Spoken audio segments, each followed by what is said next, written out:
ဒီနေ့1380ခုတော်တလင်းလဆန်း8ရက်နေ့ပဲကူတိုင်းပဲကူမြို့ဥဒ္ဒါမြို့သစ်ချမ်းမြေရိပ်မြိုင်ကျောင်း၌အတွင်း၌ဒုရနဗျာသာသနာအလုပ်အထုတ်တော်မူကြသည့်ယဟန်သာမဏေတို့၏သီလဂုဏ်သမာဓိဂုဏ်ပညာဂုဏ်တို့ကိုအာယုံပြု၍အာယုံစွန်းနေစွန်းအလှရှင်နဗသောမိဘများကိုအမှုထားပြီးတော့ဒကာကြီးဦးအောင်စိုးဒကာကြီးတော်ထေးရီမိသားစုတို့မှအာယုံစွန်းနေစွန်းဆက်ကလူဒန်းနဲ့ကုသိုလ်ကောင်းမှုတွေကိုဘုန်းကြီးတို့ဒီနေ့ရည်သက်ချမှာဖြစ်ပါတယ်အဲ့ဒီဒကာကြီးဦးအောင်စိုးဒကာကြီးတော်ထေးရီမိသားစုတို့မှဆွမ်းပတိသာပင်အတွက်အလှူတော်ငွေကျပ်3000ဥခေမောင်တော်ရွှေရီကကျပ်1000ဥမောင်လည်းတော်ချင်းညိုကကျပ်1000ဥအောင်စိုးတော်ထေးရီကျပ်11100နောက်တစ်ခါ1,100,000ဦးမောင်စိုးတော်ပန်းစိန်ကျပ်1000ဦးစိုးတင်တော်တင်အောင်က1000ဦးသိန်းဦးတော်ညွန့်ကြီးက1000ဦးတင်ထွေးတော်တန်းသေးက9000နဲ့ဦးကံဦးတော်အောင်က9000ဦးဟန်တို့တော်တင်မြက9000အလုံး1,900,000နဲ့6,000အဲဒီဦးအောင်စိုးတော်ဓမ္မကြီးတော်ထိပ်တော်နဝကမ္မက3,000နဲ့သံမရိတံတဲ့ကကျပ်1,100,000တို့ကိုအလုံးပေါ်ဒီဓမ္မမိတ်ဆွေတွေစုပေါင်းပြီးတော့လူတန်းအပ်တဲ့ရေသက်ချဓမ္မသဘင်ပွဲအခဲလို့လာကြတဲ့မျိုးကောင်းသားမျိုးကောင်းသမီးပေါင်းတို့တော်ကောင်းတို့ဘုန်းကြီးတို့အပတ်စဉ်ဟောနေကြဖြစ်တဲ့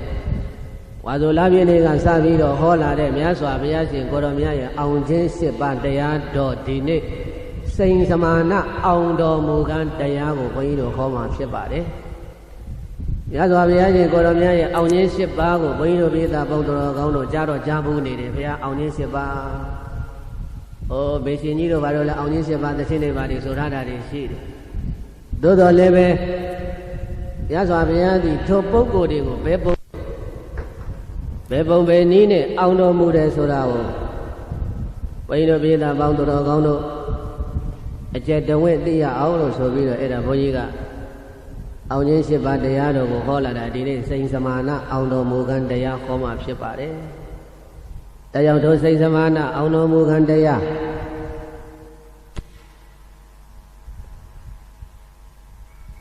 တို့စိတ်စမာဏအောင်တော်မူခံတရားမဟောကြားသေးမီမနာကြားသေးမီမှာမြတ်စွာဘုရားရှင်ကိုရောမြတ်ရဲ့အောင်ခြင်း7ပါးကာထာတော်ကြီးရွတ်ပြီးတော့ဘုန်းကြီးတို့ဓမ္မသဘင်တရားပွဲစတင်လို့ဖွင့်ကြရအောင်လို့အလုံးပရိသတ်ပေါင်းသူတော်ကောင်းတို့ကလက်အုပ်ချီပြီးတော့မြတ်စွာဘုရားရှင်ကိုရောမြတ်ရဲ့အောင်တော်မူခဲ့ဘုန်းလေးကိုအာယုံပြုပြီးတော့နေပါဘုန်းကြီးကဓမ္မသနမလင်ဌာနကနေပြီးတော့အောင်ကြီး7ပါးဂါထာတော်ကြီးရွတ်ဆိုပြီးတော့ဓမ္မသဘင်စတင်ဖွင့်ကြရအောင်မာရံရခံကဇံသောရံစိစမာနိသသစ္စကံနာဂံဗကံဇီနောဇီနိဟောတုမေဇယမေကလံဇီနောအောင်သူတကားတို့၏အထွတ်တမှုအုပ်ဆောင်ဘုံကောင်းဘုံပြာရှင်တော်မြတ်ဖရာသည်မာရင်စာဂိရိမေခလာဆင်မဟာကိုလှင်သွားတဲ့စီပလင်ကြီးဝဲလေကြီးမိုးကြီးပြဘူးမင်းနဲ့မောင်ကြီးတဒံဓာလံမကျွင်းပြက်ခါခွင့်လျက်အခြေ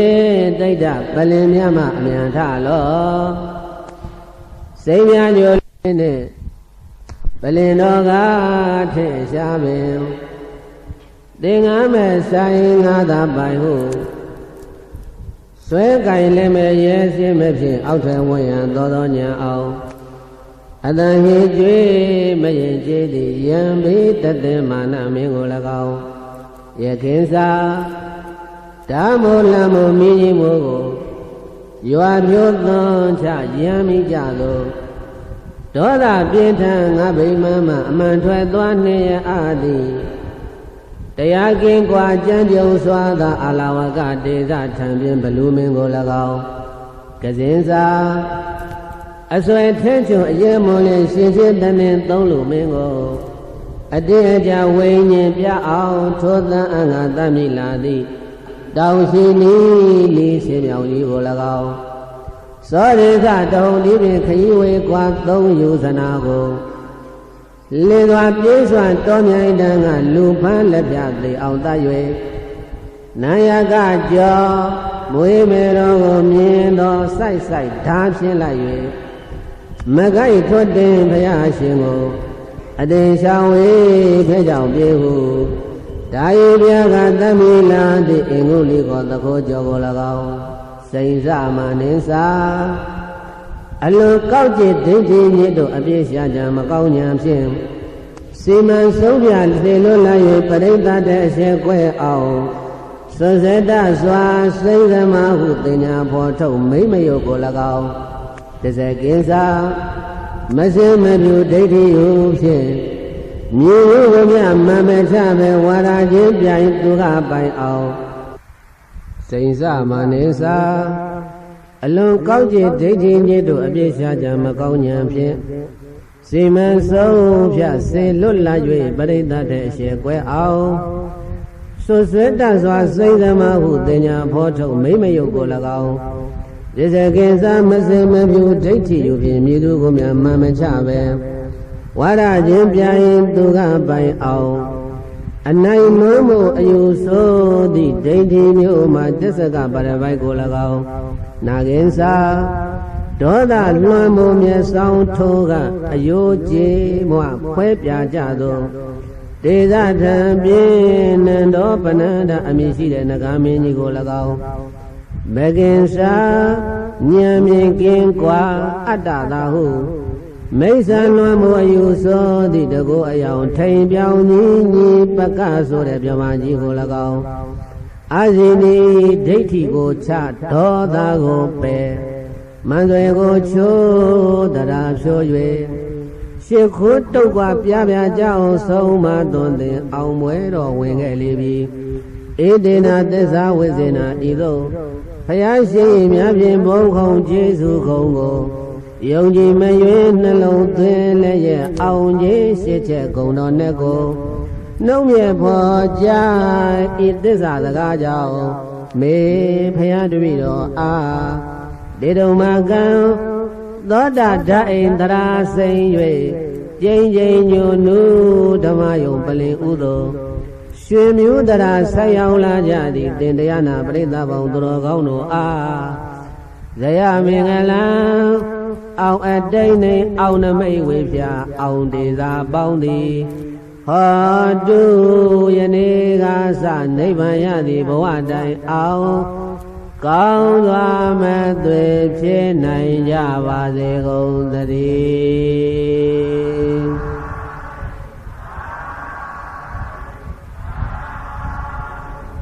ဆိုလိုက်ပါဗုဒ္ဓမြတ်စွာသာသနာရောက်ဝါနေသို့လင်းပါစေဘဂိုးမြို့မှာသာသနာရောက်ဝါနေသို့လင်းပါစေတို့ကြောင့်တိုင်းမှာသာသနာရောက်ဝါနေသို့လင်းပါစေတို့သာသနာတိုးတက်ရာတို့မှာတာဝန်ရှိပါစေသာသနာအတွက်တို့ဆောင်ရွယ်ထဲမြဲညီညာရှိပါစေလုံးစုံများစွာတတ္တဝါချမ်းသာကိုယ်စိတ်မြဲပါစေသက်ရှိကျမ်းမှာစိတ်ချမ်းသာလူရာဆန္ဒပြည့်ပါစေမရှိဆိုညထိုစကားမကြားရသည်ဖြစ်ပါစေအလူရေဆက်နေ့တိုင်းဆက်လက်နဲ့မကွာရှိပါစေနှလုံးစိတ်ဝမ်းရွှင်ငါလန်းမနွမ်းထာဝရရှိပါစေအလုတ်ကိုစီဘေးမဲ့သည်ပြန်စီထမြောက်ကြပါစေ သဗ္ဗိတိယောဝုဇန္တုသောကောရောဂောဝိနာတတုမတေဘုံတုတ္တရာယသုခိတိကာယုကောဘဝသဗ္ဗိတိယောလုံးစုံသောဘိဝယောဂအန္တရေဟုသမျှပေါင်းတို့သည်ဝိဝေဇန္တုရှောင်လွဲပြောက်ပြကြပါစေကုန်သောကောသသောကတရားသည်၎င်းယောဂောသကအနာယောဂသည်၎င်းဝိနာတတုပြောက်ပြပါစေအန္တရာယအန္တရေပေါင်းတို့သည်မာဘုံတို့မကြမရောက်ကြပါစေကုန်လေဒုက္ခိဒုက္ခိတာကိုစိတ်နှဖျားကြမ်းမှချမ်းသာဝမ်းသာကြကုန်သည်ဖြစ်၍ဒီကာယုကတက်ရတံကိုကြော်လှမ်းနိုင်ကြကုန်သည်ဘဝတုဘဝန္တုကောင်းစွာမဲ့သွေဖြစ်နိုင်ကြပါစေကုန်သတည်း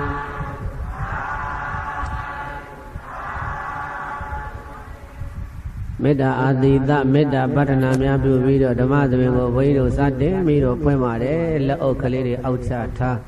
ရေရှည်ထိုင်နေမဲ့ဣရိယာပုဂ္ဂိုလ်ပြင်ပြောင်းထိုင်လို့ဒီနေ့မြတ်စွာဘုရားရှင်ကိုရောမြတ်ရဲ့အောင်တော်မူကံ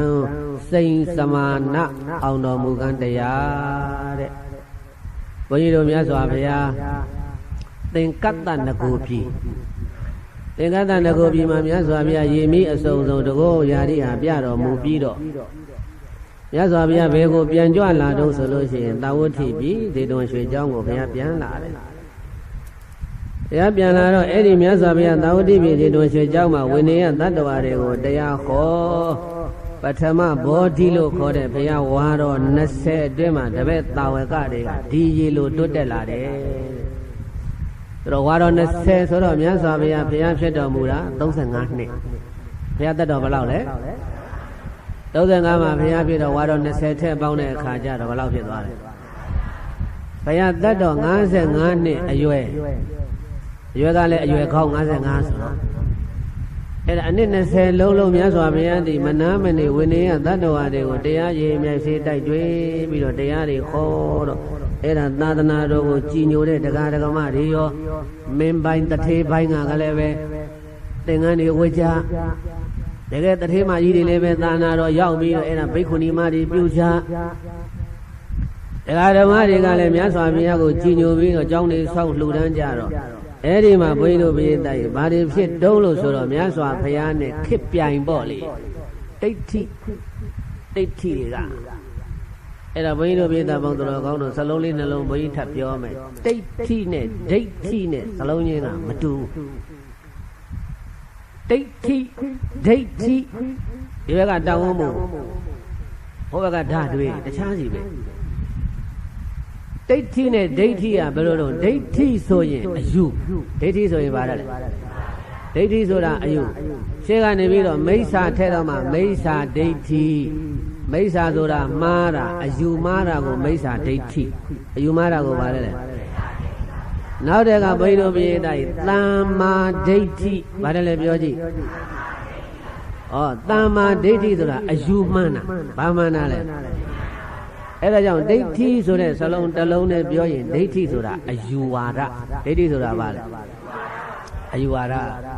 တချို့ကလည်းအဲ့ဒါဘာမသိလက်ကနေတော့ဘုရားမရှိကိုဘာမရှိကိုလက်ကဒိဋ္ဌိတွေဆိုတာဘာလဲအဲ့ဒီဒိဋ္ဌိဆိုတာအယူပဲရှေ့ကမိစ္ဆာထဲတော့မှမှန်တာမိစ္ဆာဒိဋ္ဌိရှေ့ကသမ္မာထဲရင်သမ္မာဒိဋ္ဌိသက်ကာယထဲရင်သက်ကာယဒိဋ္ဌိဆိုတာစလုံးကဒီလိုသုံးတာဒိဋ္ဌိတွေဘုရားမရှိခိုးရင်ဒိဋ္ဌိဘုန်းကြီးဆုံးမလောင်းရင်ဒိဋ္ဌိဒီလိုသွားပြောလို့မရဘူးဒိဋ္ဌိဆိုတဲ့စလုံးတစ်ခုကအယူဝါဒတစ်ခုပဲရတယ်ဘုရားမရှိခိုးဘူးဆုံးမလောင်းမှုဆိုလို့ရှိရင်ပြောရင်ပြောဘယ်လိုပြောမလဲဟဲ့မိစ္ဆာဒိဋ္ဌိဆိုတာဒီလိုပြောမှသူကမှန်တယ်အဲ့တော့ဘုန်းကြီးတို့တရားဓမ္မတွေပြောနေတာကြားဘူးတယ်လက်ကဒိဋ္ဌိဘုရားမရှိခိုးအဲ့ကောင်ဒိဋ္ဌိအဲ့ဒိဋ္ဌိဆိုစလုံးတစ်လုံးနဲ့ဆိုမမှန်ဘူးဘုရားတိုက်ဒိဋ္ဌိဆိုတာအယူဝါဒပဲရှိတယ်ဒီကမိစ္ဆာထဲရင်မိစ္ဆာဒိဋ္ဌိတမထဲရင်တမဒိဋ္ဌိသက်ကာယထဲရင်သက်ကာယဒိဋ္ဌိဒိဋ္ဌိဆိုတာအယူဝါဒအခုဒိဋ္ဌိဒါတောင်းဝန်းမှုနဲ့ဒိဋ္ဌိဆိုတာဘာလဲမြတ်စွာဘုရားကိုစမ်းကြင်မဲ့လို့ပြီးတော့အဝိမဝိဖဲနဲ့ကျင့်နေတဲ့လူတွေစူးချုံပေါ်မှာအိတ်နေတဲ့လူတွေမီးလှုံတဲ့လူတွေနှွေခေါင်ခေါင်ကြီးမီးတွေလှုံနေတာအဲ့ဒါရေထဲမှာသွားစိန်နေတဲ့လူတွေအဲ့ဒါကိုဒိဋ္ဌိအဲ့ဒါကိုဘာလို့ခေါ်လဲ အဲ့ဒါကိုဒိဋ္ဌိလို့ခေါ်တယ်အဲ့ဒီဒိဋ္ဌိတွေကဘုရားမပေါ်ခင်တည်းကပရိသတ်ကြီးသူတို့ကဘာပြောသလဲဂေါတမောဗုဒ္ဓောနာတဝဟောတိဂေါတမရင်ဘုရားမဟုတ်ဘူးမယံပိဗုဒ္ဓနာမငါတို့လည်းဘုရားပဲငါတို့လည်းဘုရားပဲဂေါတမရင်ဘုရားမဟုတ်ဘူးအဲ့လိုသူတို့ကမျိုးတဲ့သွားပြီးတော့ကြွေးကြော်ကြကြွေးကြော်ရပါမယ်လို့ဘယ်လိုပဲကြွေးကြော်ဘိန်းတို့ပရိသတ်ကြီးတရားဓမ္မတွေကတော့သူတို့နေတာထိုင်တာသွားတာလာတာကြည့်ပြီးတော့အကြည်ညိုတွေပြက်လာနေတာထိုင်တာကလည်းပုံစံမကျသွားတာလာတာကလည်းပုံစံမကျငါတို့လည်းဖျားပဲယဟန်ဂေါရမကိုလှူမအကျိုးပေးတာမဟုတ်ဘူးငါတို့ကိုလှူလည်းပဲအကျိုးပေးတယ်ငါတို့ကိုလည်းလှူကြအဲလိုလိုက်ပြီးတော့နိုးစော်တော်လည်းပဲမရင်တိုင်းနေတာထိုင်တာကကြည်ညိုဝရမရှိတဲ့အတွက်ကြောင့်မို့လို့အဲ့ဒီဒိဋ္ဌိတွေလလဘာတွေပိတ်တယ်တဲ့လလဘာပိတ်တော့ကိုယ်ွယ်တဲ့တရားတော်မှလည်းမရှိဒီလိုတွေဖြစ်တာဒီလိုတွေဖြစ်တဲ့အခါကျတော့အဲ့ဒါဒိဋ္ဌိကြီးတွေအကုန်လုံးစုပေါင်းပြီးတော့မလုပ်လဲစီဝေးပွဲလုပ်ကြတယ်ဒိဋ္ဌိဆရာကြီးတွေအကုန်လုံးတိုင်ပင်ပြီးတော့စီဝေးပွဲလုံးတို့ကိုင်းယဟန်ဂေါရမကိုအကြည်ညိုပြတ်အောင်တော့ငါတို့တိုက်ခိုက်အောင်မှာပဲအတိုက်ခံလုံးမှာပဲသူ့ကိုလူတွေကတော်တော်ကြီးညိုနေပြီအတိုက်ခံလုံးမှာပဲဆိုပြီးတော့အဲ့ဒါဝိုင်းပြီးတော့တိုင်ပင်ကြတဲ့အခါကျတော့ကိုင်းဂေါရမရဲ့မကောင်းတဲ့ကိုလွှင့်ခြင်းရင်ဘယ်လိုလွှင့်မလဲတာမန်တော့လွှင့်လို့မရဘူးအဲ့တော့ဖရာတို့ယဟန်တို့ဆိုတာမျိုးသမီးနဲ့ဆွတ်ဆွဲရဲ့အမျိုးသမီးနဲ့ဆွတ်ဆွဲရဲ့အဲ့ဒါတစ်ချက်သေးနာမည်ပြတ်သွားရောအဲ့တော့အမျိုးသမီးနဲ့ဆွတ်ဆွဲကြဆိုတဲ့အခါကျတော့ကြိုက်အဲ့ဒါအမျိုးသမီးနဲ့ဆွတ်ဆွဲမယ်ဆိုဘယ်လိုအမျိုးသမီးနဲ့ဆွတ်ဆွဲမလဲဒီဘုရားကိုဒါတို့ဆက်ပြီးတော့တိုင်မယ်တိုင်ပင်တဲ့အခါကျတော့ယဟန်ဂေါရမကမင်းမျိုးမင်းတွေကလာတဲ့လူချောလူလှဘုန်းကြီးတို့မြတ်စွာဘုရားကလူချောလူလှမင်းမျိုးမင်းတွေကလာတာမို့လို့ဘုရားသည်အမတန်မှယုံစင်းအင်ကတင့်တယ်တတ်ပဲတဲ့အဲ့ဒါဘုန်းကြီးတို့အဲ့ဒါနဲ့ပတ်သက်လို့နည်းနည်းလေးပြောမယ်ဘုန်းကြီးတို့အိန္ဒိယရောက်တော့ဒီဗုဒ္ဓဂယာပေါ့လေဗုဒ္ဓဂယာဒီတာဝတိတို့ရာဇဂိုတို့ဒီမှာတွေ့တဲ့ကလားတွေကပုံစံကတစ်မျိုးအဲ့ဒါများစွာဘုရားဘွားတော်မူရာလုံပြီးနေတာမောအင်းချင်းတော့ဘုရားရဲ့ကပိလို့ရွှေနန်းတော်ကြီးဘုန်းကြီးတို့သွားပြီးတော့လေ့လာရေးသွားတော့အဲ့ဒီကပိလို့နန်းတော်ရောက်တော့ကပိလို့ကအိန္ဒိယမှာမဟုတ်ဘူးပြည့်တယ်ကပိလို့ကနီပေါထဲမှာနီပေါနိုင်ငံထဲမှာအဲ့ဒါနီပေါနိုင်ငံထဲကူးသွားတဲ့အခါကျတော့လူတွေကရုပ်တွေပါပြောင်းသွားတယ်ဒီနေ့ဘုန်းကြီးတို့ခေါ်နေကြတာဗလားမကိုကလားဆိုတာအသားလေးတွေဖြူနှာခေါင်းလေးတွေချုံပြီးတော့အဲ့ဒါနဲ့ဘုန်းကြီးကဟိုသကပြန်လှုပ်တဲ့တက္ကကြီးကိုပြောတယ်တက္ကကြီးကပိလို့ရွှေနန်းတော်လားဟုတ်တယ်အဲ့ဒါမြတ်စွာဘုရားသတင်းသုံးသွားတဲ့နန်းတော်ပဲဒီနားမှာဘုရားရဲ့အမေဘုရားရဲ့အဖေနဲ့ပတ်သက်တဲ့ဆွေတော်မျိုးတော်သူတို့နဲ့ပတ်သက်တဲ့မျိုးရိုးစင်စစ်ပေါ်ဘယ်နဲ့ဆက်မြောက်ဖြစ်ပြီဘုန်းကြီးတယောက်လောက်ကြည့်ချင်တယ်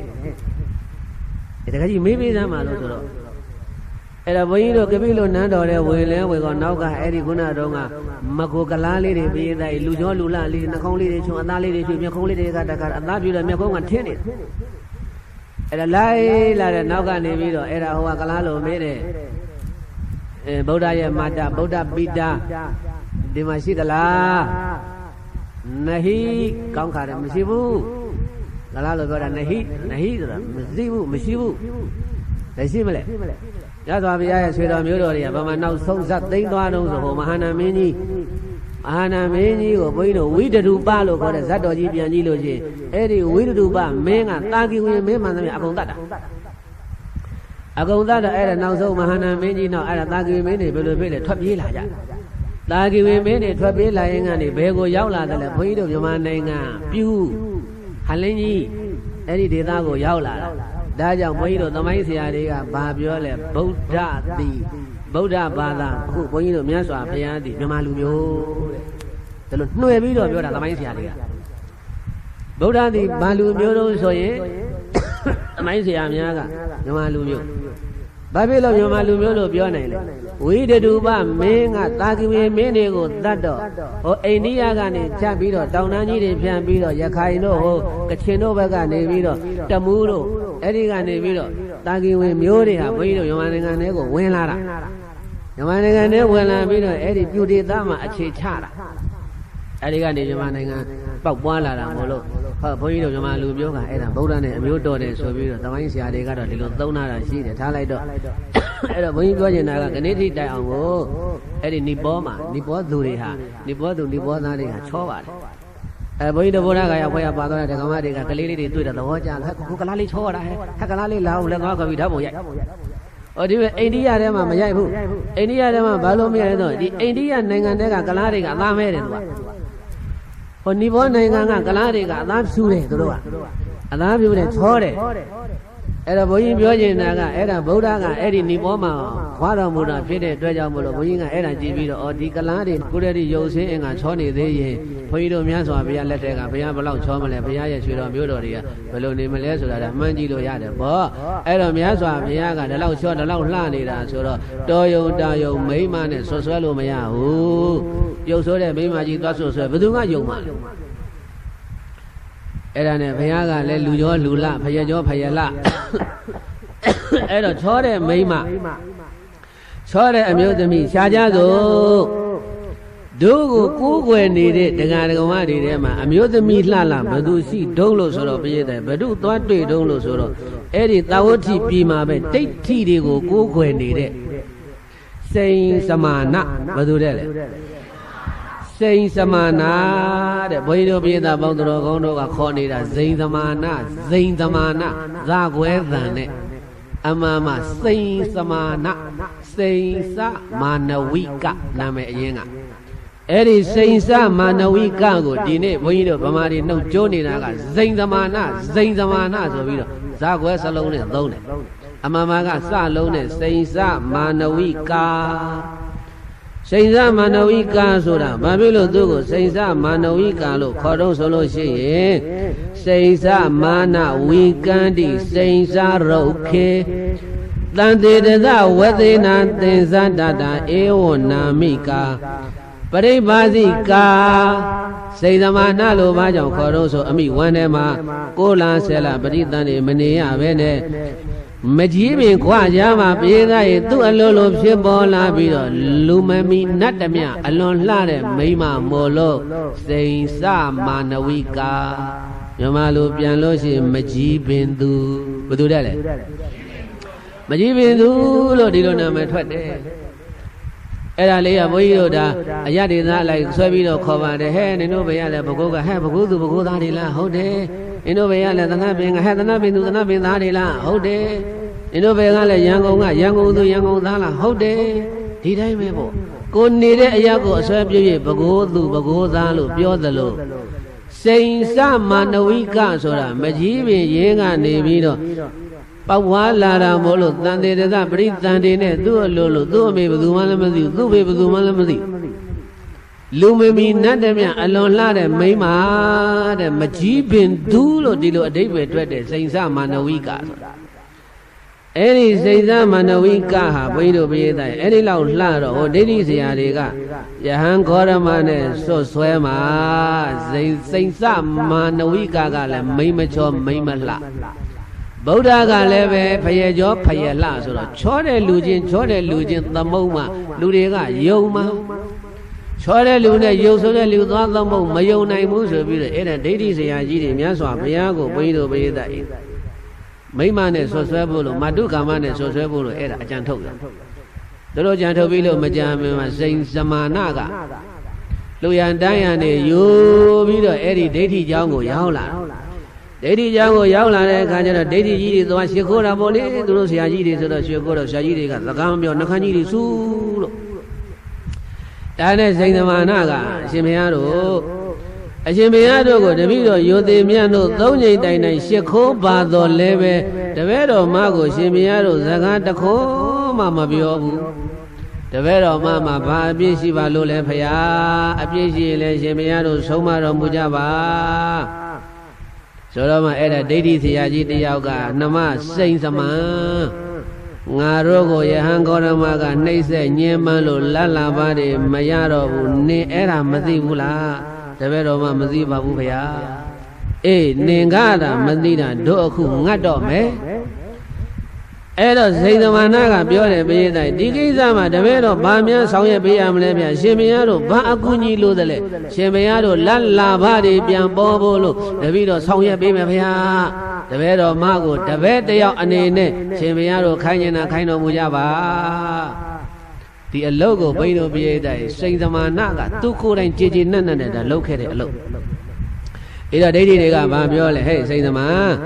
ငါတို့ရဲ့ချမ်းသာရေးကိုမင်းတကယ်ပဲအလိုရှိတယ်ဆိုလို့ရှိရင်မင်းကမိမချောမိမလှပဲအဲ့တော့မင်းရုပ်ကိုဗန်းပြပြီးတော့ယဟန်ဂေါရမရဲ့မကောင်းတဲ့ထွက်အောင်အဲ့ဒါလုံးပြီးတော့မိမမာယာအကုန်နာသုံးပြီးတော့ဂေါရမယဟန်နာမည်ပြည့်ရင်တော်ပြီ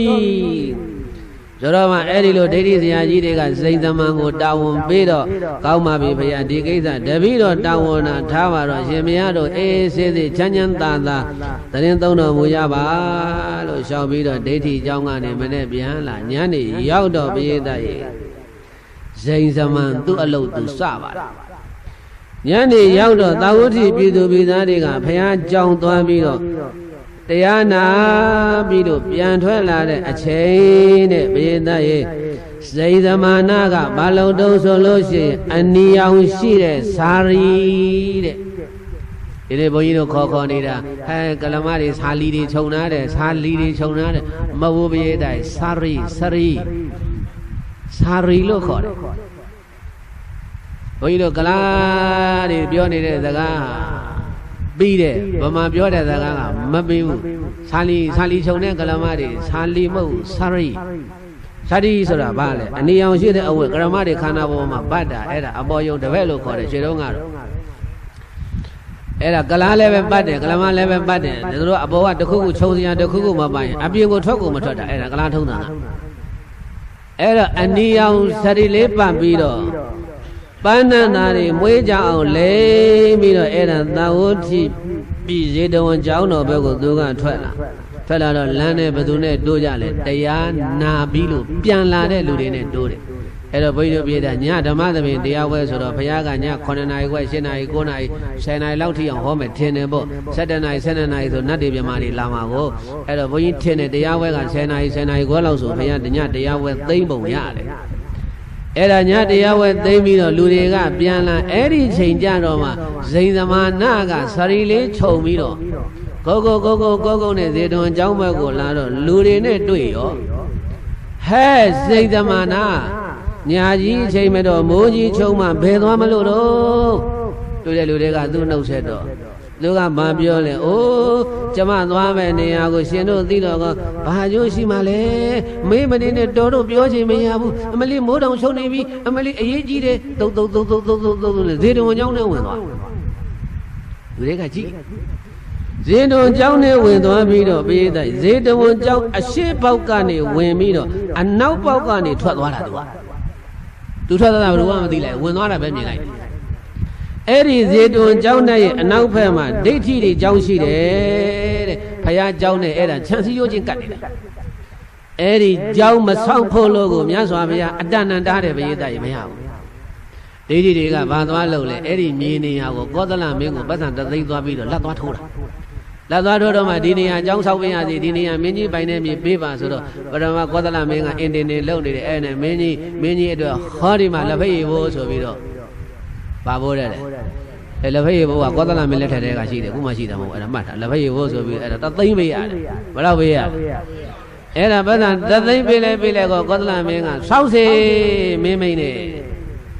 ဆိုတော့အဲ့ဒါမြတ်စွာဘုရားကျောင်းတော်နဲ့ခြံစည်းရိုးလေးပဲချတယ်ဘုရားတိုက်အဲ့ဒါဒိဋ္ဌိတွေကြောင်းရှိတယ်အဲ့ဒါဘုန်းကြီးတို့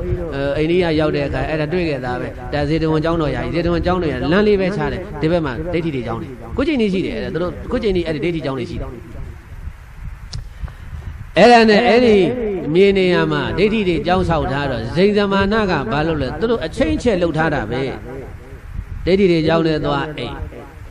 အိပ်ပြီးတဲ့အခါကျတော့ဘုရားရှင်ဆွမ်းကံမကြွခင်ပရိသတ်မနဲ့မိုးလင်းပြီ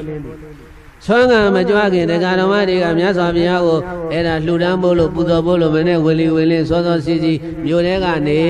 ပြီးတော့အဲ့ဒါဇေတုံကျောင်းတော်ကိုဝင်လာတဲ့အချိန်စိန်သမန်ကအဲ့ဒီဒိဋ္ဌိကျောင်းကနေဖြတ်ဘုရားကျောင်းထဲကဖြတ်ပြီးတော့အဲ့ဒါအဝိဇ္ဇာလေးကဘောကယုံနဲ့သူကသူပြီးလိုက်ပြည့်သိမှုဘာမှမလုပ်တော့ပဲတဲ့ဘေးတိုင်အဲ့ဒါဇေတုံကျောင်းကနေထွက်တော့လမ်းနဲ့တိုးကြပြန်ကိုဆုံးလာပို့တဲ့တရားဓမ္မတွေနဲ့တိုးတဲ့အခါကျတော့အဲ့ဒါစိန်သမန်ကိုမေးတယ်အဲ့ဒီဆုံးလာပို့တဲ့တရားဓမ္မတွေကဟဲ့စိန်သမန်နေဘေကပြန်လာတယ်လေမနဲ့စောကြီးရှိသေးတယ်ဩကျမအိတ်တဲ့နေရာကိုရှင်တို့သိတော့ကောဘာအကျိုးကျေးဇူးများမှလဲကိုကကိုဘယ်အိတ်တို့တို့အမှုမပါဘူးဆိုပြီးတော့ဘယေသားရဲ့အဲ့ဒီလိုနဲ့စိန်သမန်ကပြောဆိုပြီးတော့သွားလူတွေကသူ့ဆောင်းကောင်းနဲ့ကြည်ဟာဘုရားကျောင်းထဲကထွက်လာတယ်အဝိတ္တေကလည်းကဘောကယိုနဲ့သို့သောဘာမှမပြောသေးဘူးအဲ့ဒီလိုနဲ့ဘယေသားရဲ့ညနေမိုးချုပ်၈နာရီဝဲ9နာရီစေတွန်းကျောင်းတော်ထဲဝင်သွားအဝိဇ္ဇာလလပပဝေဒိဋ္ဌိကြောက်သွားအိမ်မနဲ့မိုးလင်းလာတာနဲ့အဝိဇ္ဇာကဘောကယုံနဲ့ဇေတုံကျောင်းတော်ထဲကဖြတ်ပြီးတော့ထွက်လာဆွမ်းလာပို့တဲ့တရားတော်မတွေနဲ့တွေ့အဲ့ဒီလိုသွားရင်လာရင်နဲ့တလခွဲလောက်ကြာတဲ့အခါကျတော့တွေ့တဲ့လူတွေမေးလို့ရှိရင်သူကစကားနဲ့ပြောင်းလာပေးတယ်ဟဲ့စိတ်သမနေဘယ်ကပြန်လာသလဲဆိုရင်ဩတဲ့ကျမဒီညရှင်ကြီးဂေါရမနဲ့ခန္ဓာကိုယ်ကြီးကြောင်းထဲမှာအတူအိပ်ပြီးတော့ပြန်လာတာတဲ့စကားနဲ့တိုက်တာဘရေးတိုက်ရဲ့ဘာနဲ့တိုက်တာလဲစကားနဲ့ရှေးဥစွာတိုက်တာဘုရားသွားပြီးတော့မဆွဆွသေးဘူးသူကအဲ့ဒါကျမဒီညရှင်ကြီးဂေါရမနဲ့ခန္ဓာကိုယ်ကြီးတိုက်ထဲမှာအတူတူအိပ်ပြီးတော့ပြန်လာတာလို့ဆိုတော့အဲ့ဒီစကားကြားတော့သမ္မာပုထုဇဉ်ရဲ့စိတ်ထဲမှာဘယ်လိုဖြစ်လာလဲစောစောတုန်းကလည်းတလခွဲလောက်ကြီးနေတိုင်းညသွားမနဲ့ပြန်ဆိုတော့ယုံထင်ကြောင်ထင်စိတ်ထဲပုထုဇဉ်ရဲ့စိတ်ထဲမှာဘယေတိုင်ဒီအကြောင်းဟာမှန်များမှန်နေသလားမသိဘူးတို့ဘုရားကလည်းခတ်ချောဇိန်သမဏကလည်းခတ်ချောဆိုတော့ဒီကဏ္ဍဟုတ်များဟုတ်နေမလားမသိဘူးစိတ်သေးတော့အဲ့ဒီလိုယုံမှန်းတန်တရားတွေဖြစ်လာတဲ့ဘယေတိုင်4-5 လလောက်3-4 လလောက်3 လ4 လ5 လလောက်ရောက်လာတော့ဘယေတိုင်စိတ်သမဏဘာလို့တလဲတဲ့ပစိုးချမ်းတွေနဲ့သူ့ဘက်ကိုရစ်ပတ်ပြီးတော့ဘုန်းကြီးတို့ဘယေတိုင်အဲ့ဒါအပေါ်ကနေပြီးတော့ဖြတ်အဝိတ္တေကိုခြုံပြီးတော့ဝင်လိုက်ထွက်လိုက်စိတ်သမဏလှုပ်ပုံကိုကြည့်တော့သူ့ဘက်ကိုပစိုးတွေပတ်လာပြီတဖြည်းဖြည်းနဲ့အဲ့ဒါပစိုးတွေပတ်ပြီးတော့ဇလီလေးချောပြီးတော့ညာနေဝင်သွားလိုက်မနေ့မိုးလေးပြန်ထွက်လာလိုက်နံပါတ်1ကမြတ်စွာဘုရားကိုစကားနဲ့စစ်ထိုးတယ်နောက်တစ်ခုကပစိုးချမ်းတွေပတ်ပြီးတော့ပစိုးတွေခန္ဓာကိုယ်ထဲမှာပတ်ပြီးတော့အဲ့ဒါကြောင်းတိုင်းထဲဝင်လိုက်ထွက်လိုက်နဲ့အဲ့ဒီလိုသူအကျိန်များစွာလှုပ်ကျိန်များစွာလှုပ်လို့ပြီးတဲ့အခါကျတော့မှဘုန်းကြီးတို့နောက်တနေ့မြတ်စွာဘုရားရှင်ကိုရောမြတ်ဓမ္မသဘင်တရားပွဲပရိသတ်၄ပါးစုံတဲ့အချိန်မှာဘယေသားရဲ့ဗုဒ္ဓရှင်တော်မြတ်ဘုရားသတ္တဝါတွေကိုတရားဟောနေတဲ့အချိန်နဲ့ဘုံတော်6ပါးသင်္ကေဘုရားရှင်ကိုရောမြတ်ထံတော်ဘာကိုရောက်လာပြီးတော့စိတ်သမဏတကယ်ကိုယ်ရင်မှရှိတဲ့ပုံတန်တန်းနဲ့ဘဲဥထချမ်းပုံတစ်သားကြီးကိုဒိဋ္ဌိကြီးတွေကလှုပ်ထားပြီးတာအဲ့ဒါပိနေသားတို့ဗရောက်သားတို့နေမှာပေါ့ဘယေသားအဲ့ဒါကြီးကိုတခါတဲ့ဘယ်လိုလဲဘဲဥပုံသဏ္ဍာန်ဘဲဥထချမ်းတဲ့ပုံသဏ္ဍာန်ကိုတခါတဲ့ရေပေါ်တွေဘာတွေနဲ့ကြာကြာနာထိုးပြီးတော့တစ်သားပုံပေါ့ဘိုက်ပုံသဏ္ဍာန်တစ်သားပုံသဏ္ဍာန်လှုပ်ပြီးတော့အဲ့ဒါဒိဋ္ဌိတွေကလာခဲ့စိတ်သမဏဟာရကြီးနေနော်ကြာကြာနာပတ်ကြိုးတွေနဲ့တုပ်ဆိုပြီးတော့အဲ့ဒါဘိုက်မှာရစ်ပတ်ပြီးတော့နောက်တစ်ခုဘယ်လိုလှုပ်ပေးလိုက်တုံးလို့ဆိုတော့ဘယေသားလက်စစ်ကလေးတွေခြေစစ်ကလေးတွေကိုရောင်လာအောင်လို့အဲ့ဒါဘုန်းကြီးတို့စားတဲ့တော့ဗါတဲ့ဟိုနွားမေးယိုးနဲ့တဲ့နွားအယိုးနွားယိုးနဲ့အဲ့ဒါလက်စစ်လေးတွေကိုတခါတဲ့ဒီတိုက်ပွဲကတော်တော်အနာခံရတယ်စိတ်သမဏဒီလက်စစ်တွေရောင်လာအောင်ကိုထုပါတာလက်စစ်လေးတွေရောင်လာအောင်ထုတော့မှလက်စစ်တွေကဘာဖြစ်လဲရောင်ကားလာတာဖောင်းလာတာအဲ့ဒါခြေစစ်တွေကိုဒိဋ္ဌိစရာကြီးတွေကထုပေးတယ် အဲ့ဒါထူတော့ရိုက်တော့ဘာဖြစ်လဲခြေစစ်တွေရောင်းလာတယ်လက်စစ်တွေရောင်းလာတယ်တကယ်ရောင်းတာမဟုတ်ဘူးအဲ့ဒါလှုပ်ယူထားတာအဲ့ဒီလိုလက်စစ်ခြေစစ်တွေရောင်းမျက်ကွင်းတွေညှိုးအောင်အဲ့ဒါဘာလဲသူတို့ဆေးတွေအမျိုးမျိုးပေါ့ဗျာအဲ့ဒါတွေလုံးပြီးတော့ညနေခင်းမြတ်စွာဘုရားဓမ္မသဘင်တရားပွဲကြီးကျင်းပနေတဲ့အချိန်နဲ့ဘုရားရှင်ကိုရောမြတ်ရှေ့တော်တဲတဲ့မှာရံပြီးတော့ယဟန်ကြီးကိုရမသင်္ဟလူတွေကိုတရားဟောနေတယ်တင်းရဲ့နှုတ်ခမ်းတွေကတည်ပြီးတော့စိစံလှတာပဲငါမှတော့သင်္ဟကြီးကိုမိပြူပြီးတော့ကိုဝန်းရနေပြီအခုကိုဝန်းကလည်းရင်းနေပြီသင်္ဟငါအတွက်သားဖွာဖို့လို့နေရလဲမရှိရင်မေးရသေးဘူးထင်းလည်းမရှားရသေးဘူးဆက်နွင်းလည်းပဲရှာမထားရသေးဘူးတော်တော်နေနိုင်တဲ့ပုဂ္ဂို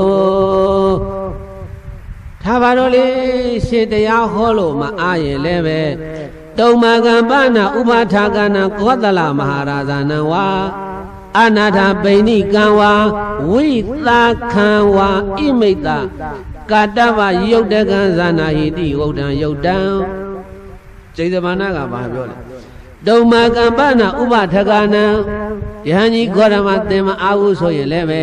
သင်ကိုကြီးညိုခိုးွယ်စီကံနေတဲ့ကောသလမဟာရာဇာနံဝါတဲ့ကောသလမင်းကြီးခေါ်ပြီးတော့ဟဲ့တကားတော့ကောသလမင်းကြီးဇိန်သမနာကိုဝန်ဆောက်ရှောက်လိုက်လို့သင်တောင်းဝန်ပေးဖို့ကောင်းတယ်တဲ့သင်လှုပ်ထားတဲ့ကိစ္စကြီးသင်အဲ့ဒါတောင်းဝန်မယူနိုင်မင်းနဲ့ဘာဖြစ်လို့ဒီမှာပိဋကကြတဲ့တရားဟောနေရတာလဲကောသလမင်းကိုတောင်းဝန်မပေးခြင်းရင်လည်းပဲအနတ္ထပိဋိကံဝကျောင်းတကာကြီးအနာတပိတိုးတိုးတိတ်တိတ်ခေါ်လို့တောင်းဝန်ပေးပါလား။ဂိုက်ယောက်ျားချင်းပြောရတာရှက်လို့မပြောခြင်းရင်လည်းပဲဝိသာခံဝဘုရားယုတ်ကျောင်းမှာကြီးဝိသာကခေါ်ပြီးတော့ကိုတော့တောင်းဝန်ပေးပါလား။တော်တော်စစ်ဆက်တယ်ဘယေတ္တစိန်သမနာဘုရားဆွဆွဲတဲ့အခါကောသလမင်းလည်းတောင်းဝန်ပေးဘူးအနာတပိလည်းတောင်းဝန်မပေးဘူးဝိသာခံကိုလည်းတောင်းဝန်မပေးပဲနဲ့သင်ကတော့တာဝန်တော်တော်မဲ့တယ်အဲ့ဒီလိုမြတ်စွာဘုရားကိုဘုရားတိုင်ဗိုက်ကြီးပုတ်လိုက်လက်ညှိုးငေါငေါထိုးလိုက်ဒီမှာနေနေရတဲ့ကိုယ်ကိုနင်းဒီလိုမသိကြအောင်ဆောင်းနေလို့ရမလားနဲ့အဲ့ဒါမြတ်စွာဘုရားရှင်ကိုရောမြတ်ကိုသူတခါတည်းဆွတ်ဆွဲပြီးတော့ပျော်ပါယုံတာပျော်ပါပြီးတော့တာဝန်မယူတတ်ဘူးဒီလိုနေလို့ပဲရမလဲဆိုပြီးတော့အဲ့ဒါဘာပြောလဲဘုရားတိုင်ဥပမာမစင်တုံးကိုကင်ပြီးတော့ကောင်းကင်မှာသာနေတဲ့လမင်းကိုပေါက်နေသလိုပဲတဲ့ဇိန်သမဏလုံးပုံကမစင်တုံးကင်ပြီးတော့ကောင်းကင်မှာသာတဲ့လမင်းကိုပေါက်လို့ထိပါမလားဘုရားတိုင်ကင်တဲ့လူတာနာမှာပဲကင်တဲ့လူတာဘာဖြစ်လဲလမင်းကြီးကတော့ဘာမှဖြစ်ဘူးဘုရားကြီးအဲ့ဒါနဲ့ပရိသတ်၄ပါးအလယ်မှာတရားခေါ်နေတော့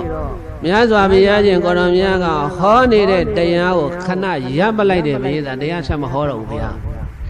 တရားဆက်မဟောပဲနဲ့ဘုရားရှင်ကိုရောမြတ်ကပဂိနိတရားကတိတတ္တဝဆနတ္တတတ္ထဘာဝဝအာကတဘာဝဝတွန်းစေဝအဟံစအဟံစဇာနာမပဂိနိငါကိုဆွဆဲဖို့လို့ရောက်လာတဲ့စိန်သမဏခေါ်ညာအိုချင်နမလေးတရားကတိတတ္တဝဆနတ္တသင်ပရိသတ်တဲ့ဝင်ပြီးတော့ကျဉ်းညံတန်နဲ့ပြောဆိုနေတဲ့စကားရဲ့တထဘာဝဝဟုတ်မှန်တဲ့အဖြစ်ဒီ၎င်းအတ္တတဘာဝဝမဟုတ်မှန်သည့်အဖြစ်ဒီ၎င်းတွန်မေဝအဟံစသင်နဲ့ငါနဲ့နှစ်ယောက်ထဲသာလျင်ဇာနာမကောင်းစွာမသွေသိနိုင်ကြပါပေတယ်လို့ဘဂဝါဘုန်းတော်ချောင်းစုအောင်လံသူဖြစ်တော်မူသောဘုရားရှင်ကိုရောမြတ်ကအဝါစာကောင်းစွာမသွေမိန်ကြတော်မူလိုက်ပါပေတည်း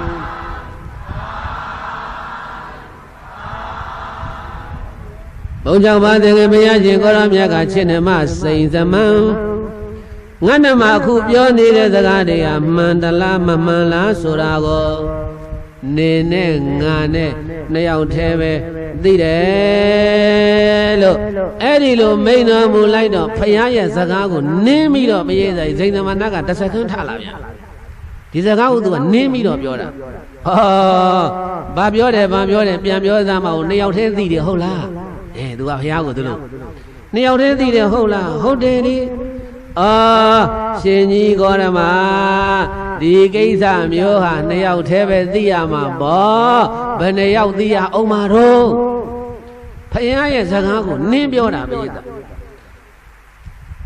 ဒီကိစ္စကနှစ်ယောက်တည်းသိတဲ့ကိစ္စပဲဘယ်နှစ်ယောက်သိနေရအောင်မှာတော့အခုကိုယ်ဝင်ရေးမှကြီးဖြစ်တော့တာပေါ့အခုတော့ဘယ်လိုလုပ်မလဲဆိုတော့ဘုရားတို့ဘုရားတိုင်းများစွာဘုရားကဘာမှမပြောတော့တရားလည်းဆက်မို့ဘုရားဒီတိုင်းပလင်မှာငုတ်တုတ်ထိုင်းနေတယ်ဘာမှဆက်မပြောတော့ဘုရားထိုင်းနေတယ်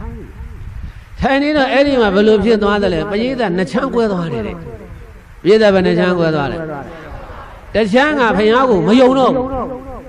ချမ်းကဘုရားမယုံတော့ပုရုဇဉ်တွေအရိယာကတော့ဘုရားယုံပြီးသားဗုဒ္ဓအဝဆပတန်နေနာအဲ့ဒါနဲ့ဇိန်သမဏကလည်းဒီဖိုက်ကြီးပြပြီးတော့လန်ဆွတ်ဆွဲနေတယ်သူကြည့်လို့လည်းတကယ်ကိုဝန်ဆောင်မွေးသမီးလိုပဲလက်တွေချီတွေရောင်ကဖောခြေထောက်တွေပါဖောင်းနေတယ်ချီပမိုးလေးတွေများဖောင်းလို့ကြည်စမ်းပြီးတော့ဗါတဲ့သူတို့ဘုရားကလည်းပြောတယ်ဒီကိစ္စနေနဲ့ငါနဲ့နှစ်ယောက်တည်းသိတယ်ဆိုတော့ဟုတ်များဟုတ်နေလားမသိပါဘူးလေဒီဘက်ကပရိသတ်ကလည်းမဟုတ်ဘူးရိုက်မယ်နဲ့မယ်နဲ့ဒီလိုဖြစ်တော့တာပရိသတ်အဲ့ဒီမှာပရိသတ်နှစ်ချမ်းကွဲသွားတော့ဘုရားလည်းဘာမှမပြောတော့ဘုရားတိုင်းထိုင်းနေဟဲမဆူနဲ့တိတ်တိတ်နေမပြောဘူးဘုရားအဲ့ဒီမှာပရိသတ်ဘာဖြစ်လာတယ်လဲ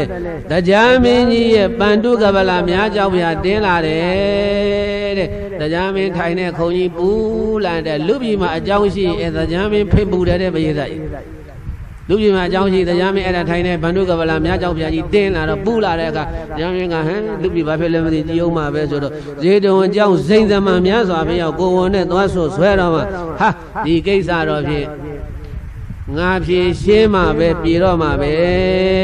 ပရိသတ်ရဲ့အလယ်မှာများစွာဘုရားဆွဲခံနေရပြီဆိုပြီးတော့အဲ့ဒါသူ့ရဲ့အလုတ်ကြီးဖြစ်တဲ့မာတလိတို့ဝိသကြုံတို့ပစ္စတိခါတို့နတ်သား၄ပါးပရိသတ်နတ်သားဘယ်နှပါးလဲဟဲနတ်သား၄ပါးလာကအရေးပေါ်ရှိတယ်ဆိုတော့နတ်သား၄ပါးကအရေးပေါ်လာ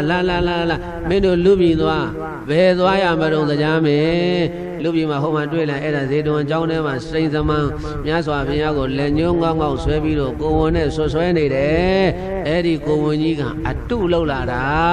အဲ့ဒါမင်းတို့သွားပြီးတော့မင်းတို့ဒီတိုင်းမသွားနဲ့ဒီတိုင်းသွားမင်းတို့လူတွေ့ပဲအဲ့တော့မင်းတို့ဘယ်လိုသွားမယ်ကြွက်ရောင်ဖန်ဆင်းပြီးတော့သွားတဲ့ဘာရောင်ဖန်ဆင်းပြီးသွားကဲနတ်သားလေးပါတော့မချောင်မှုသွားကြွအောင်ဖန်ဆင်းပြီးတော့ဟာဟုတ်ပါပြီကြွအောင်ဖန်ဆင်းပြီးသွားပြီးတော့ကျွန်တော်တို့ကဘာသွားလောက်ရမှာလဲအဲ့ဒီစိတ်သမဏ6ထောက်ကနေပေါင်ကနေတက်သွားကွာတရားမင်းကသေချာမာရတဲ့တက်သွားပြီးတော့အဲ့ဒါဘိုက်မှာပတ်ထားတဲ့ကြိုးတွေရှိတယ်အဲ့ဒီကြိုးတွေကိုမင်းတို့ကြွက်၄ကောင်ကကိုက်ဖြာတရားမင်းကလည်းကြံ့မှန်ခိုင်းတယ်ပရိသတ်ကြီးအဲ့ဒါနဲ့ဟိုနတ်သား၄ပါးကလည်းပဲသိတော့မသွားချင်ဘူးသူတို့ကနတ်တွေကိုပဲသွားချင်မှာဒါပေမဲ့လို့ဖြစ်နေတာကလည်းမြတ်စွာဘုရားပြဿနာဆိုတော့ gain တရားမင်းအမိန်နဲ့ gain သွားကြတို့ဆိုအဲ့ဒါပစ္စတိကတို့မာတလိတို့ဝိသကြုံတို့အဲ့ဒါပရိသတ်ကြီးကြွက်၄ကောင်ဖန်ဆင်းပြီးတော့အဲ့ဒါဇေတဝန်အကြောင်းနဲ့ကျွတ်နဲ့ဝင်ကြွက်၄ကောင်ဝင်သွားပြီးတော့ဇိန်သမဏဒီဘက်6လောက်ကခြေဘုံကနေကြွက်2ကောင်တက်သွားညာဘက်ခြေဘုံကကြွက်2ကောင်တက်သွားပြီးတော့ဘာဖြစ်လဲအဲ့ဒါဇိန်သမဏခါမှာပတ်ထားတဲ့ပရိသတ်ကြီးကျိုးတွေကိုကြွက်တွေကအဲ့ဒါ gain တော့မှအဲ့ဒီလိုကြွက်တွေကြိုက်ပြနေတဲ့အချိန်မှာတရားမင်းကလေနတ်သားကိုခေါ်ထားတယ်တဲ့ဘယ်သူခေါ်ထားလဲဟဲ့လေနတ်သားလာမင်းလည်းကူအောင်မှာမြတ်စွာဘုရားဒုက္ခရောက်နေပြီအဲ့တော့မင်းကအဲ့ဒီကြွက်၄ကောင်ကြိုက်လို့ပြီးတဲ့အချိန်မှာမင်းကလေတိုက်ပေးရမယ်ဘာလို့ပေးရမလဲလေတိုက်ပေးရမယ်ဒါကြောင့်ဘုန်းကြီးတို့ဒီအောင်ချင်း၈ပါးပကြီးကားတွေကိုသေသေးချာချာကြည့်စိန်စမာနအောင်တော်မူခံ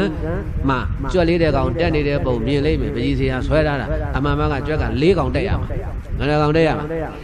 အဲ့ဒီစိန်စမာနအပေါ်မှာခြုံထားတဲ့စရီလို့ခေါ်တဲ့အဝိဇ္ဇာကြီးကလေလွင့်နေတဲ့ပုံသဏ္ဍာန်ဆွဲထားတာအောင်ချင်း၈ပါးကိုသေသေးချာချာပကြီးကားတွေကြည့်ဘုန်းကြီးတို့ပြတဲ့အဓိပ္ပာယ်ရှိတယ်ဆွဲထားတဲ့ပုံတွေကအဲ့ဒါစိန်သမဏခြေမှာကြွက်လေးတဲ့ကောင်တွေ့ရမယ်ဒါမှမှန်တယ်နော်အောင်ချင်းရှင်မကြီးကားလဲစိန်သမဏခြေမှာကြွက်၄ကောင်ရှိရမယ်ပြီးတော့စိန်သမဏခန္ဓာကိုယ်ပေါ်မှာခြုံထားတဲ့စရိဟာလေနာသားလေတိုက်လို့လွင့်ထွက်နေရမယ်လုံကြီးတွေလည်းအကုန်လွင့်နေရမယ်ဒါမှသဘာဝကြမှာသူကအဲ့ဒီလိုလေနာသားကလည်းလေချမ်းတိုက်ပေး နတ်သား၄ပါးကြွက်လေးကောင်ကလည်းကြိုးတွေဖြတ်ချဆိုတော့ပရိသတ်အဲ့ဒီလုံးလာတဲ့သင်္သားကိုယ်ဝန်အတုကြီးဟာဘယ်လိုဖြစ်တယ်လဲ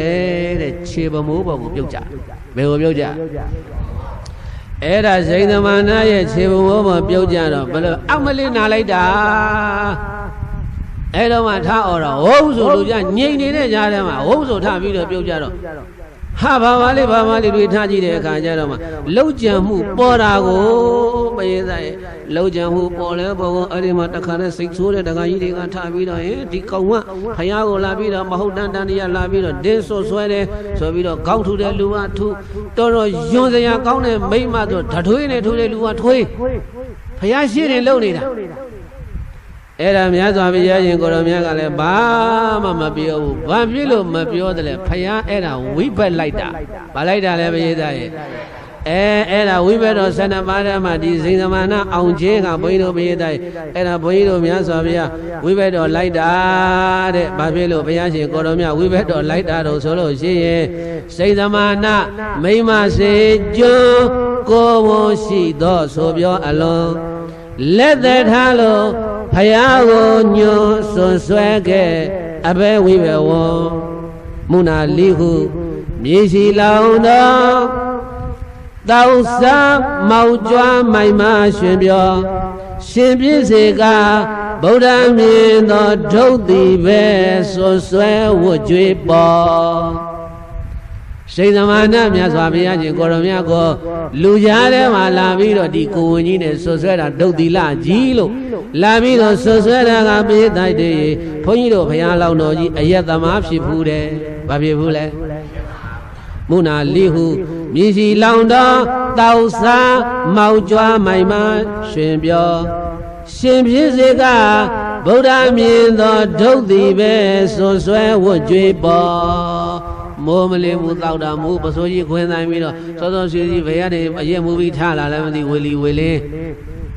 ပြည့်စေကဗုဒ္ဓတပါးကဆွမ်းခံကြွားမလို့ပြေးသားရေပါဒနာတိပြည်တဲ့ကောတပိတ်လေးချာလို့သင်္ကန်းယုံနေတာဟိုတောရတယ်ကမာကြီးတယောက်ကအမျိုးသမီးတယောက်ကလည်းမနဲ့စောစောကစွန်းရွက်တွေတောင်းကြီးနဲ့ထည့်ပြီးတော့ပါဒနာတိမြို့ထဲလာရောက်တာကမန်းကရနဲ့ထွက်လာတော့အဲ့ဒါတောင်းလေးအဲ့ဒီလမ်းမဘေးချပြီးတော့အမျိုးသမီးကခြုံထဲဝင်ပြီးတော့အပေါ့သွားတယ်လုံကြီးလေးခါပြီးတော့ထွက်လာပြင်ပြီးတော့ဝတ်လာအဲ့ဒီနားမှာဘုန်းကြီးတို့ဘုရားပြည့်စေကဗုဒ္ဓအလောင်းပြည့်စေကဗုဒ္ဓကလည်းသင်္ကန်းယုံနေတယ်သင်္ကန်းယုံတော့သင်မိုင်ဖြန့်ပြီးတော့ဝတ်ကပန်းကျိုးပတ်တယ်လို့လောက်ရတာကိုကြာနာဝတ်ရတာကိုဧကတိတနေရာမှာတင်နှမ်းပြီးတော့သင်မိုင်ဖြန့်ပြီးတော့ပတ်ကပန်းကျိုးချီနေတဲ့အချိန်ဟိုမျိုးသမီးကလည်းအပေါ့သွားပြီးတော့ခြုံထဲကထွက်ပြီးတော့လုံကြီးပြေဝတ်တဲ့အချိန်ဘုန်းကြီးတို့ဘုရားလောင်းတော်ကလည်းမူးပြီးတော့အဲ့ဒီနာရောက်သွားတဲ့အချိန်တိုက်ဆိုင်တာတွေကအဲ့တော့သူမူနဲ့ဗာမြင်နေမျက်စိတဲ့ဝေဝါးနဲ့ဟောကိုတော်ကသင်းပိုင်ပြေဝတ်တယ်အခုမှကပန်းကျိုးရှိတယ်ဟောမိမကခြုံထဲကထွက်လာအခုမှထမိန်ပြေဝတ်တယ်ဧကနာတော့ဧကနာပဲ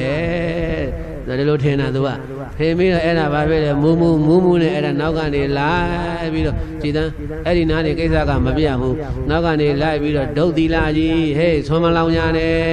အလကားကိုတော်ကြီးမြို့ပြင်မှာကိုစွန်းရဲ့သဲနဲ့သူကဒါကြောင့်ပြောတာကိုအဲ့ဒါဆွဲခဲ့တဲ့ဝန်ဟာစိန်သမဏမိမစေကျွန်းကိုယ်ဝန်ရှိသောဆိုပြောအလွန်လက်သက်ထားလို့ဖယားကိုညွန်ဆွဲခဲ့အဘဲဝိဘဝံမုနာလိဟုမြေရှိလောင်တော်တောက်စားမောင်ကြွားမိုင်မရွှင်ပြောရှင်ပြည့်စေကဗုဒ္ဓမြင်သောဒုတ်တိပဲဆွဲဝတ်တွေပေါ်ဝိဘေရောက်ရေးကြောက်သွေးတုံမွဲဖရာတော်လဲရှောင်လွဲမလွဲတွေးကြုံရင်မို့တဝဲလဲမလို့သိဝကြွေးခက်လာတယ်ဖရာလည်းဘာမှမပြောငြိမ်ပြီးတော့ခမ်းမရနိုင်ဘူးငါလုပ်ခဲ့တဲ့ကံအဲ့ဒါနဲ့စိန်သမဏကိုပြေးတတ်တယ်ရေအကုန်လုံးတခါတည်းဝိုင်းရိုက်ပြီးတော့နဲ့တွေးနဲ့ထိုးတဲ့လူကထွေးပရိသတ်အလဲကောင်းမှာစိန်သမဏမျက်နှာမဖော်ရဲအောင်ဖြစ်ပြီးတော့ခြေထောက်ကလည်းထော်ကျိုးနဲ့သူခြေထောက်နာသွားတာသွားလို့မရတော့အဲ့ဒါစိန်သမဏကိုတွဲပြီးတော့တရွတ်တိုင်ဆွဲပြီးတော့သေတဝန်ကြောင်းတော်ပြင်ဘက်ကိုခေါ်ထုတ်သွားတယ်မြတ်စွာဘုရားရှင်ကိုတော်မြတ်မမြင်လောက်တဲ့အရာကိုရောက်တဲ့အခါကျတော့မှ ဘာဖြစ်လာတယ်လဲတဲ့မြေကြီးကတော်လဲသံနေကြားတယ်မြေကြီးအတန်ထွက်လာတယ်ဟိမြေကြီးကတုံခါလာတယ်အဲ့လိုတော်လဲသံနေထွက်ပြီးတော့မြေကြီးအကြောင်းတွေပေါ်လာတယ်မြေကြီးအကြောင်းတွေပေါ်လာတဲ့အခါကျတော့မှလူတွေကပထမစိန်သမဏကိုတွဲသွားတာမလျှောက်နိုင်ဘူးတရုတ်တိုင်ဆွဲထုတ်သွားတာ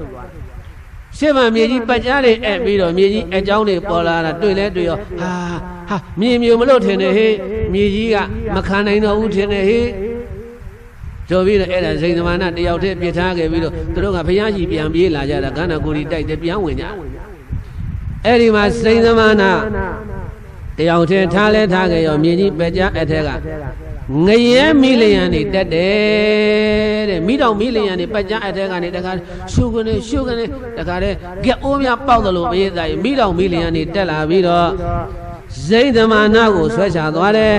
ဘယ်ထိအောင်ဆွဲချသွားတော့ဆိုမဟာဝီသီငရဲထိအောင်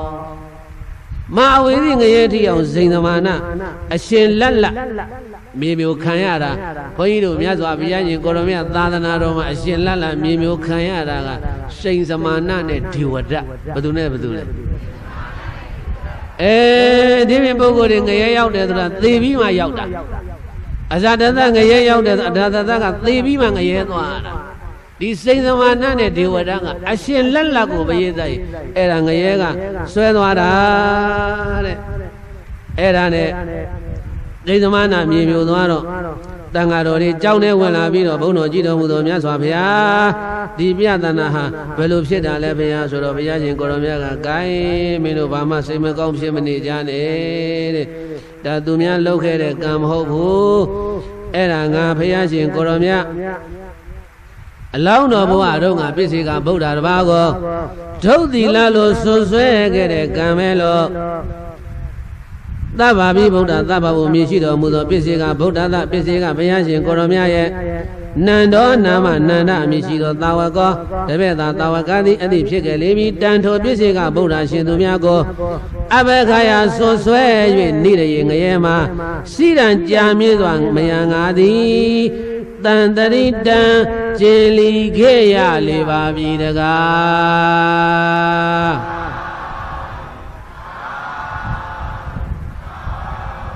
အဲ့ဒီပစ္စေကဗုဒ္ဓကိုဒုသီလပဲလို့ဆွဆွဲခဲ့တဲ့အကုသိုလ်ကံကြောင့်ငရဲမှာ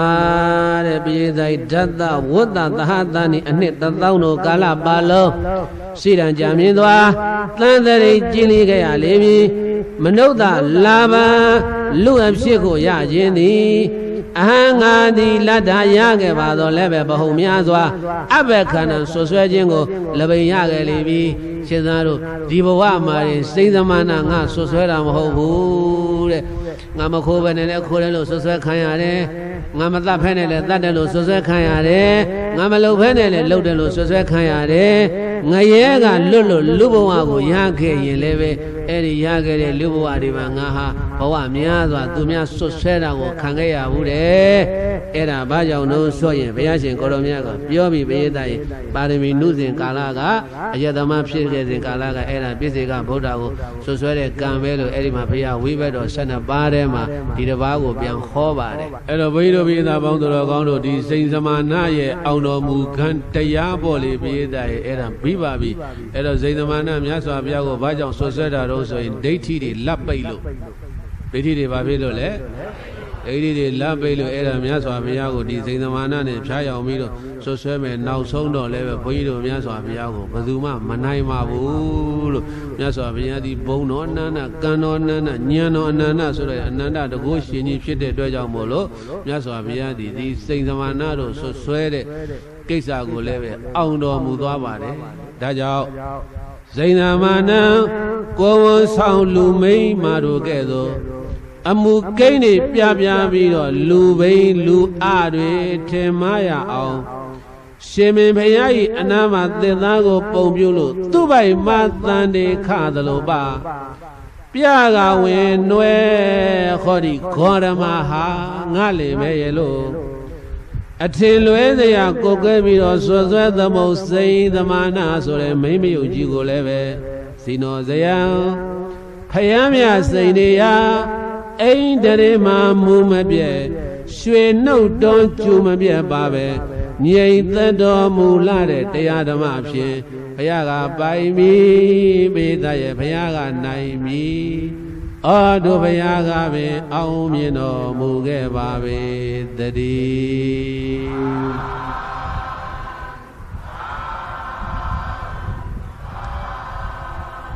ဆရာဒိဋ္ဌိစိတ်ရှိစေရာ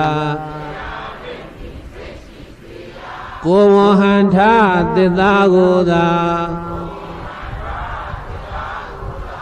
လူဖယားမူသာလင်ဆွဲလာစိတ်သမနာအလှကညာဆရာဒိဋ္ဌိစိတ်ရှိစေရာကိုဝဟန္တာသစ္စာကိုသာလူဖယားမူသာလင်ဆွဲလာလူရှင်ယဟန်ရွှေလန်းကြည်သာတရားနာခိုက်ကြုံကြိုက်ထောခါတောင်မြောက်ကိုကြည်ထင်မိထင်ရာအဟုံများယုံလားယုံမရှာလူရှင်ယဟန်ရွှေလန်းကြည်သာတရားနာခိုက်ကြုံကြိုက်ထောခါတောင်မြောက်ကိုကြည်ထင်မိထင်ရာအဟုံများဟုတ်လားယုံမရှာငါနှင့်မဲမင်းဖြစ်ခြင်းကိုသာသိစေသာဟုဖယားမိတ်ရှာနတ်တို့ဖြဲချာရှက်ရစိန်စာ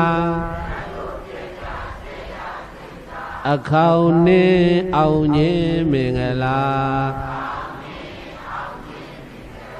ငါနှင့်မဲမင်းဖြစ်ခြင်းကိုသာသိစေသာဟုဖယားမိတ်ရှာ